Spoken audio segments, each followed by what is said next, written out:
Bismillahirrahmanirrahim. Të nderuar, mirë se takohemi në emisionin e radhës në kuadër të serisë tonë Betejat që duhet fituar.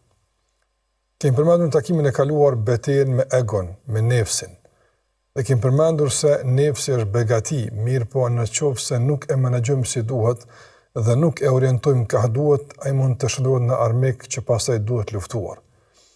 Dhe kam përmendur se çka nëmë kupton me luftu nefsin dhe si duhet luftu nefsin, etapat dhe rrugtimi drejt fitores dhe faktorët që ndikojnë në fitore.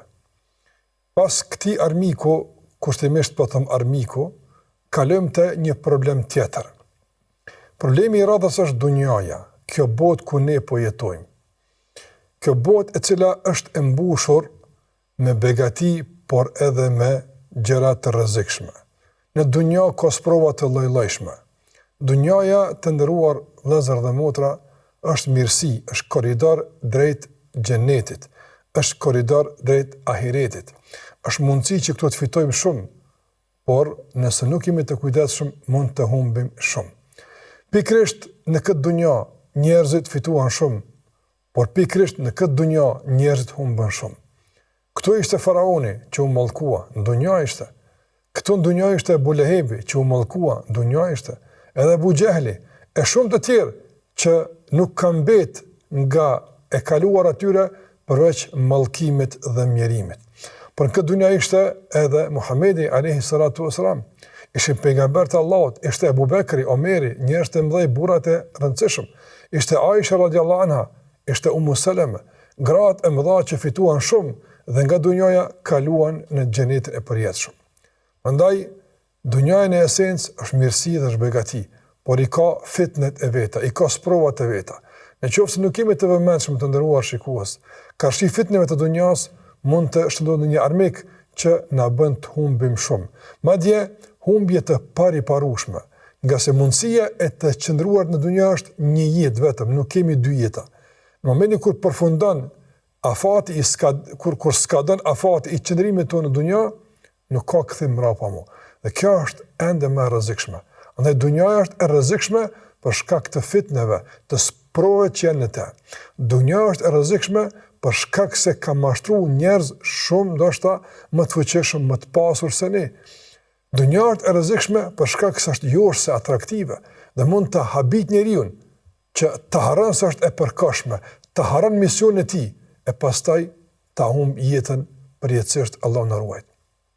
Prandaj, nga ky aspekt, dunjaja mund të jetë armik. Pandyshe, mund të kemi raporte miqësore me të, në qoftë se i përmbahemi udhëzimeve dhe mësimeve të shpalljes. Allahu te barekuta në Kur'an kur flet për dunjan të nderuar vëllezër dhe motra, flet në dy aspekte. Përmend begatitë e dunjas dhe na rikujton se këto begati dhe mirësi janë nga Allahu dhe duhet Allahun falëruar. Dhe kjo është e bukur, dhe kjo është e mirë. Në thëtë Allahu te barekuta që të meditojmë në kodrat, në lumenjt, në detnat, e këtu janë dunja, që meditimi në këto kresat në shpijet e krijuesit dhe kjo është e bukur nga dunjaja.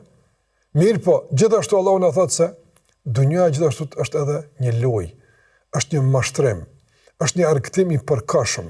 Madje është një garë mes njerëzve, ku njerëz garojnë në familje, garojnë në pasuri, garojnë në autoritet. E këtu pastaj fillon që të bëhet çështje e rrezikshme.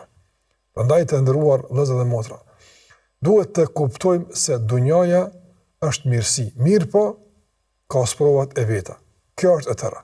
Disa njerëz kur i qasen dunjas, i qasen vetëm ka aspekti i zymt, ka aspekti i shëmtuar, ka aspekti që kërkon refuzimin dhe përjashtimin e dunjas nga çdo aktivitet dhe angazhim ton ditor. Dhe kjo nuk është e vërtetë.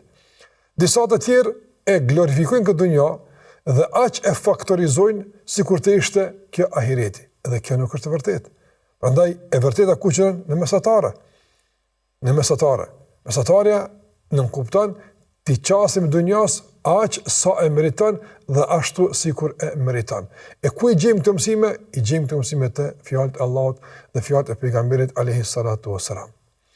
Në dunja të nderuar, sikur se e përmenda, ka shumë sprova.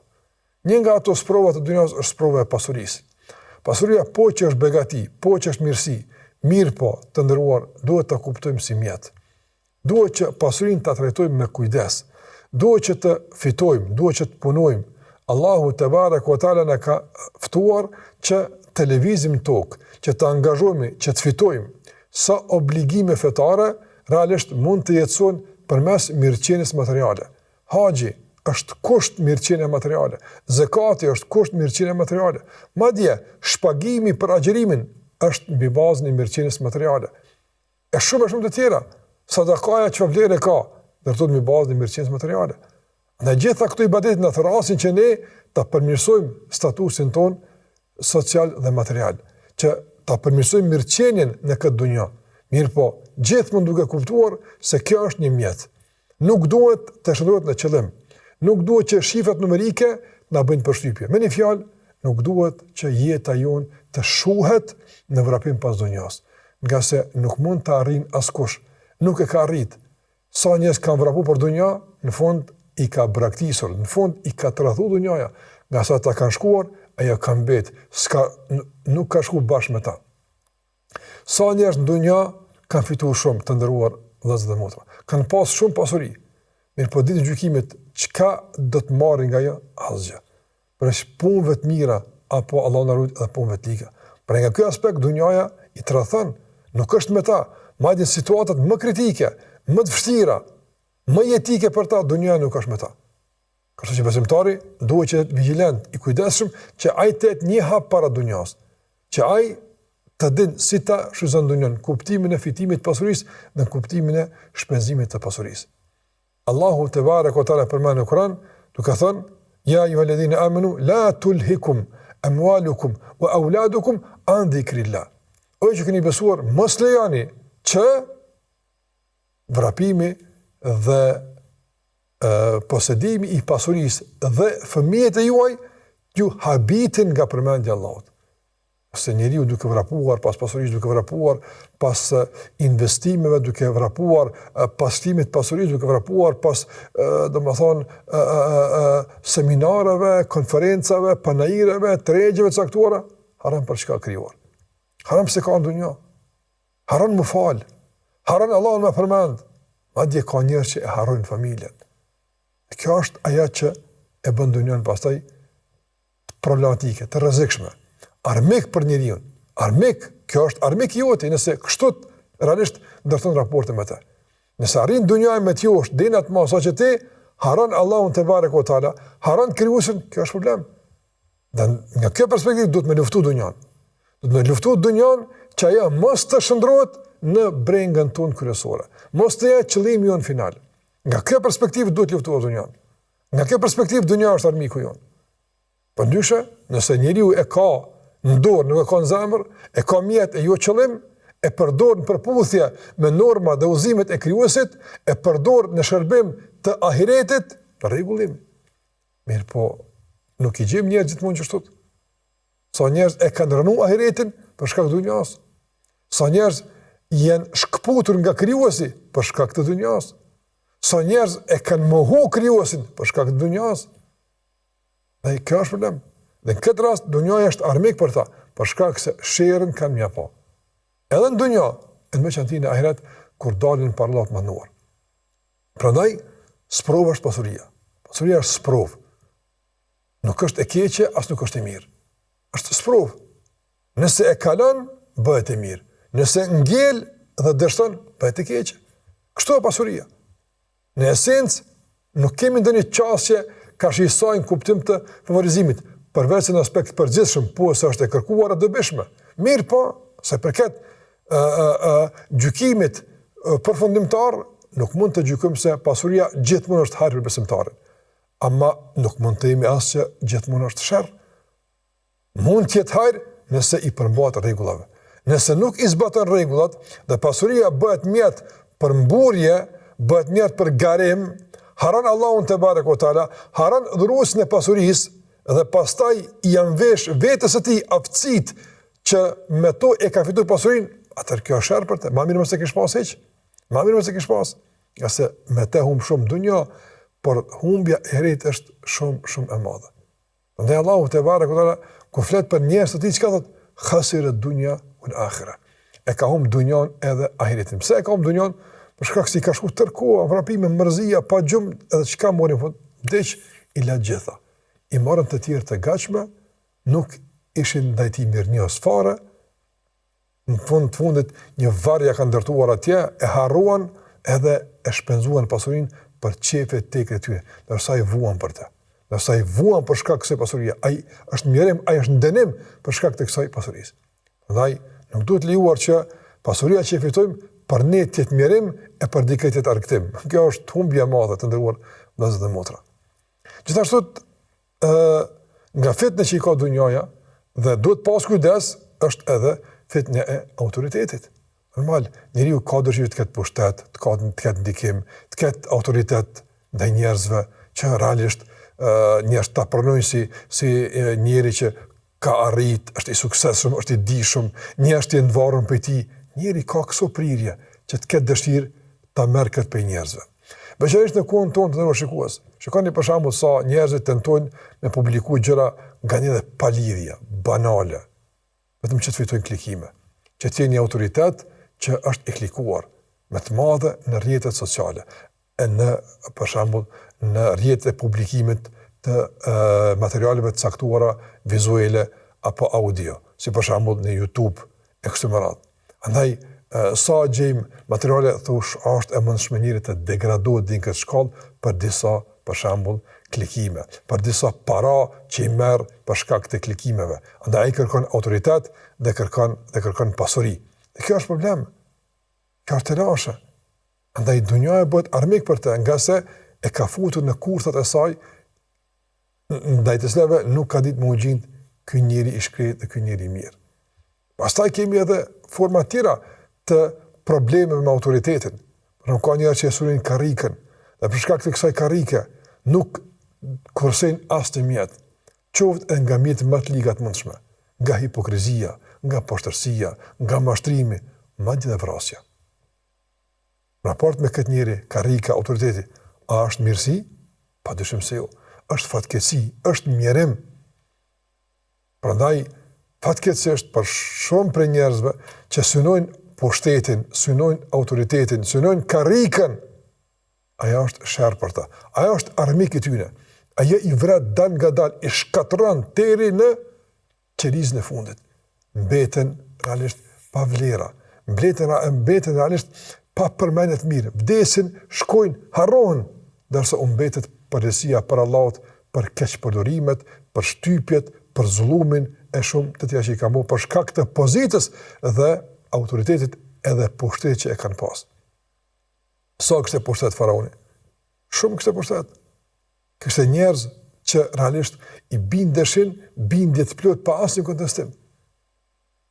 Dhe çka bërej me këtë pushtet? Mas pari, njerëzve ua deformoj fen, ua deformoj besimin, duke keq përdor pushtetin dhe tha, ana rabbukumul a'la.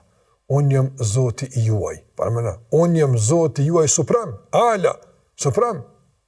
Unë jam Zoti juaj kryesor.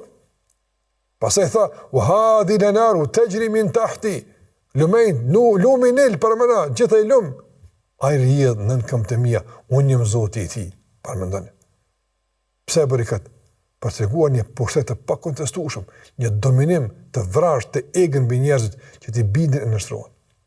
Për shkak të këtij pushteti, vrau me mira fëmijë të Beni Israelve. Faraoni pa një ëndër, që aty në ëndër ju shfaq një foshnjë që do të lind nga Beni Israelit e që ai do t'ja përmbys pushtetin. Dhe është ëndër vërtet, ky është Musa alayhis salam. Nga frika për pushtetin, shikoni çfarë bëri. Vrau me mira fëmijë, duke tentuar që ti përgjigjet ëndrës me vrasjen e fëmijëve.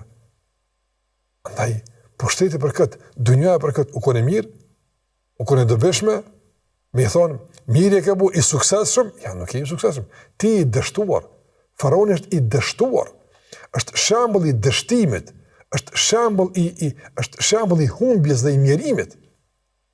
Asë Allah çka tha, an-naru yu'raduna 'alayha guduwan wa 'ashiyya.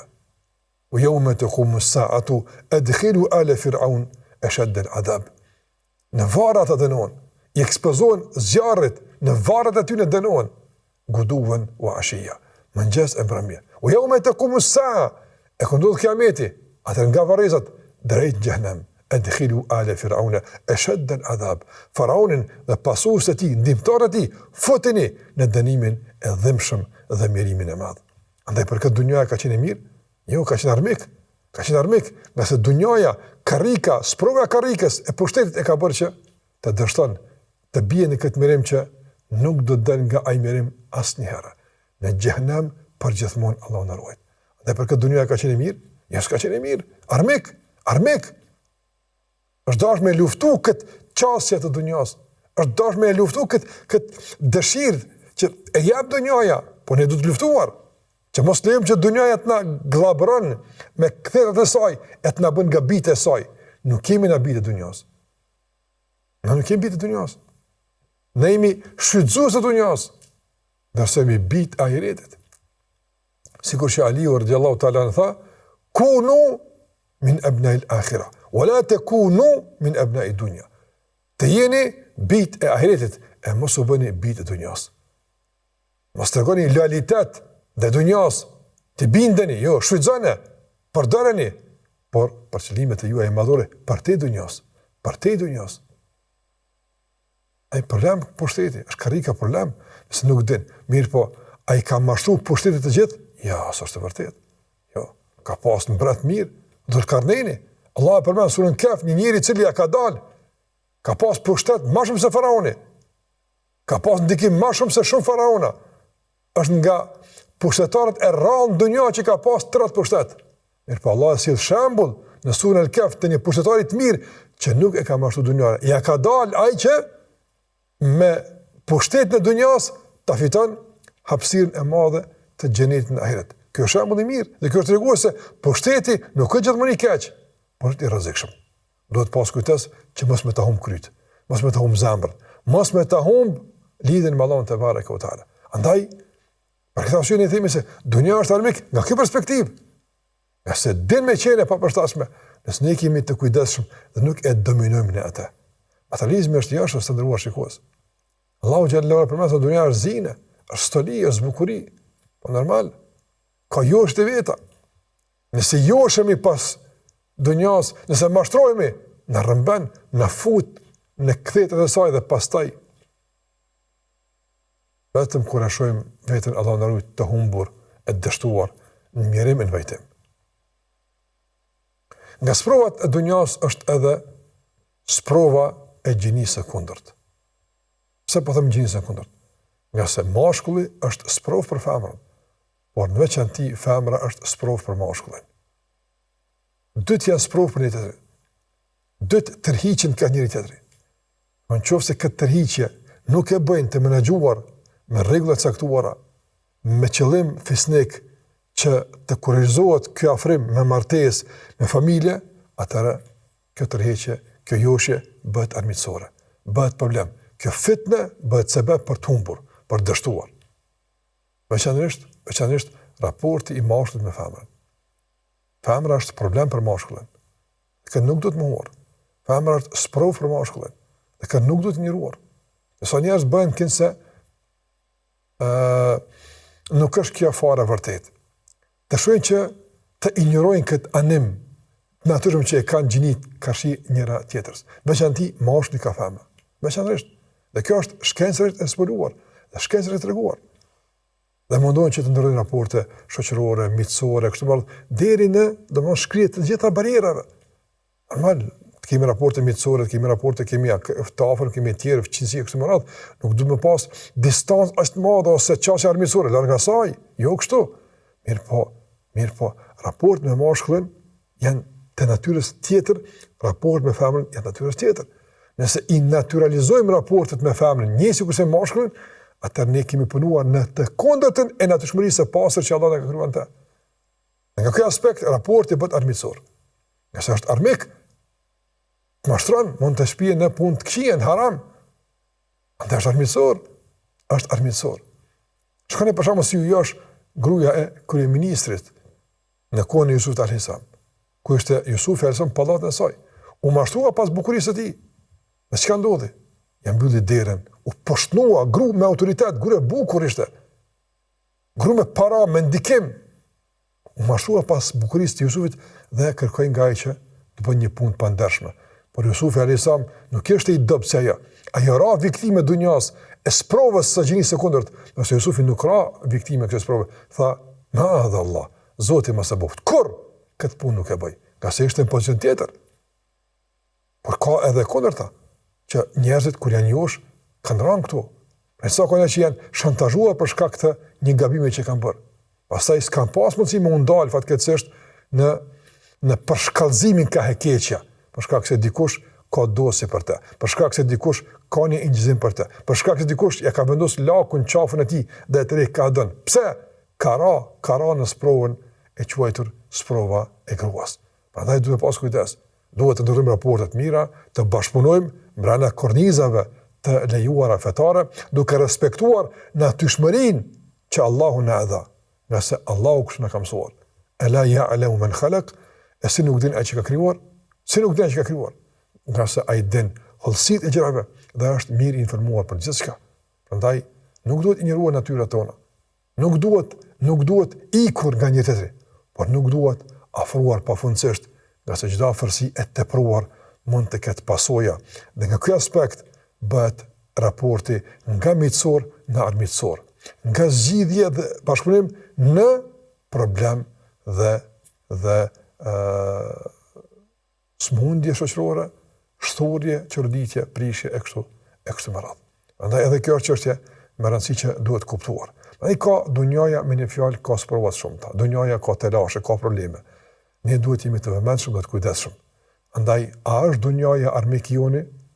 Varet si e kuptojmë, si i qasemi dhe si i përdorim. Mund të jetë një armik me të vërtet shumë problematik, shumë agresiv dhe mund të na dëmton me të vërtet deri në përjetësinë në xhenem, Allahu na ruaj. Pra të ruhemi nga kjo dunja e cila ka mashtruar shumë të tjerë, kanë gabuar shumë të tjerë, por nuk u dha mundësinë, nuk ju dha të tillë mundësia që të kthehen prapë e të përmirësojnë gabimet.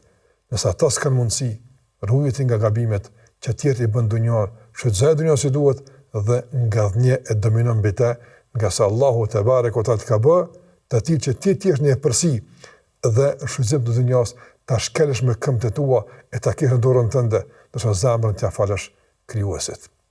Allahu na ruaj nga sherrri i dunjës.